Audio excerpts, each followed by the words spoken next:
Hey everyone, welcome to the third installment of my retro unboxing series where I take a look at some games that I've acquired over the past 6 or 7 years of living in Japan. Today I'm going to be taking a look at Ocarina of Time for the N64 that was released in 1998, as well as the GameCube version. The Master Quest, which was released in Japan in 2002 and in the US in 2003. So starting with the N64 version, now I probably picked this up four years ago, I would say. Now as you can see, you can take a look at the soft map price sticker. This must have been back at retail value in 1998, going for roughly 60 US dollars at the time. I probably picked this up for about 10 US dollars. It's in pretty good condition, aside from that old tape on the top part of the box. Take a good look at the sign. Nothing too exciting, but I really like this artwork compared to the kind of tacky gold artwork that the American boxes used. Has a nice black and white flame. I like that. And the back side, okay, well, unfortunately, Soft Map put a nice security sticker on the back. Poor Link. All right. Now taking a look at the inside, I believe this should include all of the inserts from '98. I could be wrong. I could be missing a few. So here's the cartridge. Totally different design from the American release. And I would assume the European release, still in the plastic. Here we go. I believe the back side has some yellowing, but that's okay. Really sharp design with this one.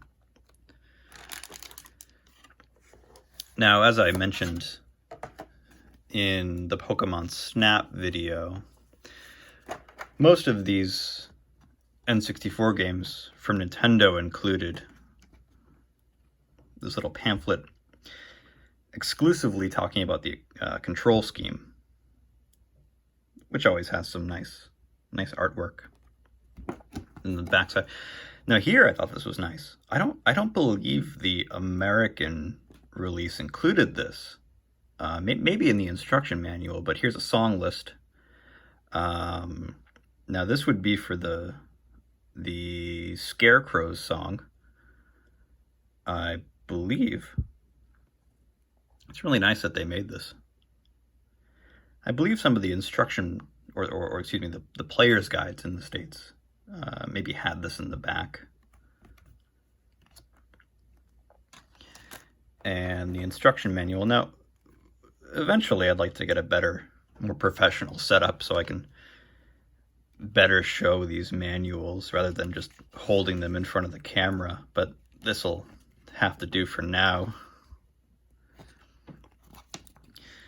Now, there shouldn't be anything too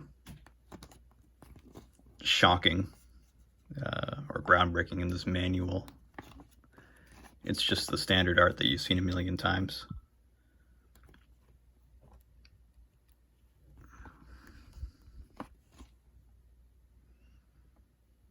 I'll probably go through this one a little quicker.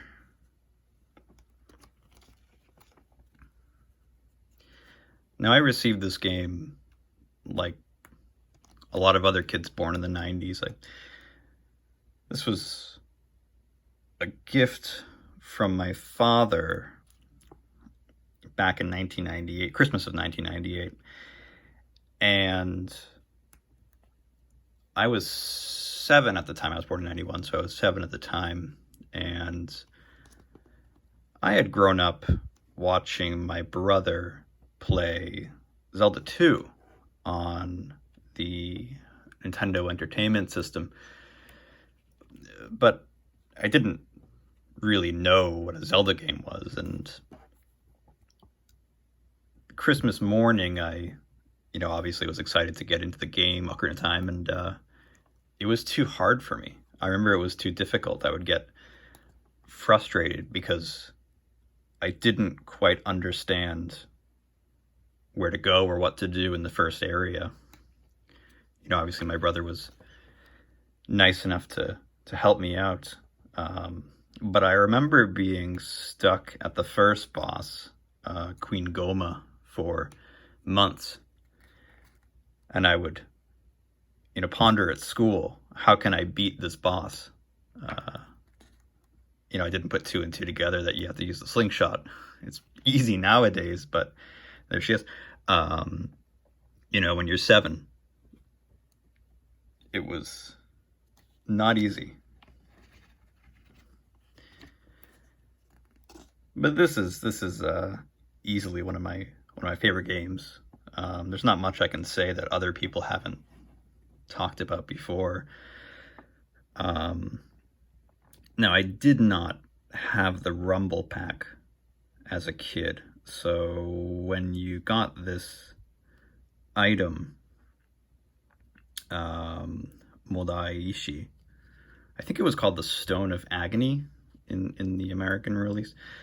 I didn't understand what it was for. I'd never seen a Rumble Pack, so I was really confused at the point.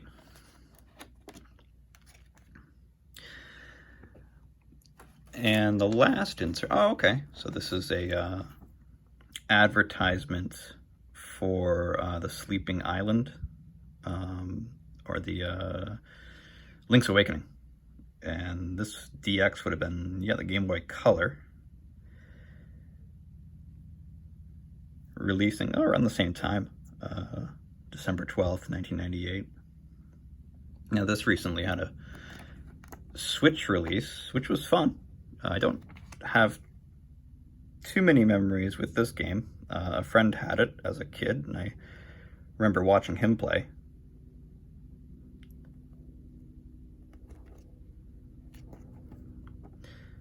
All right, now moving on to the GameCube release. This is the Master Quest, as I said, released in December of 2002 in Japan. Now, I'll first remove the disc. This came in just a flimsy paper sleeve in Japan. In America, or in the States, I should say, it came in a typical GameCube case, and it was a pre-order bonus for this game, The Wind Waker. And I believe that was the case in Japan as well, as a pre-order bonus.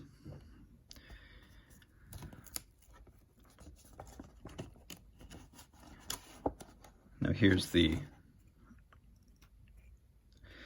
disc. I believe this is the same design as the American Master Quest release. I recall, maybe it was black and red.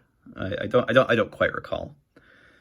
But it's easier to go through this manual when the disc is out.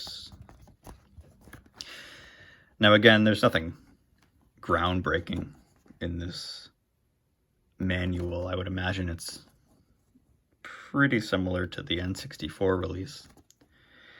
And like I said, I apologize about the setup right now. This is a new series. I'm new to YouTube.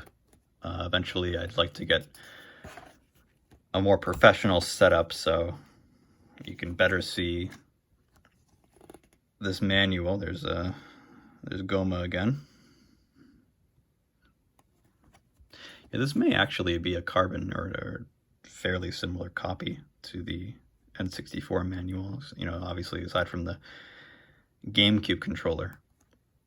I was so used to using the N64 controller that I found that using the GameCube controller with this game was not for me, it wasn't optimal. I preferred the N64 controller with the C buttons, not the C stick that the GameCube controller obviously had.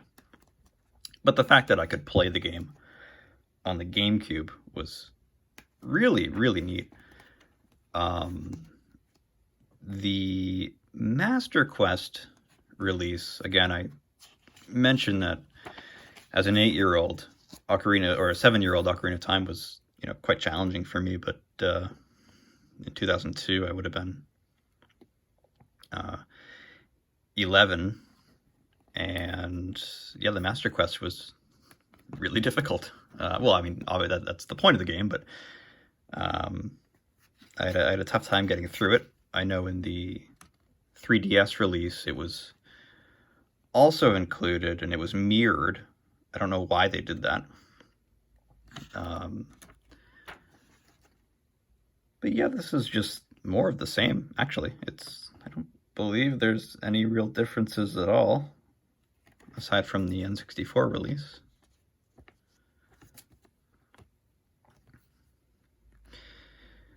And that concludes this video of unboxing Ocarina of Time for the N64 and the GameCube.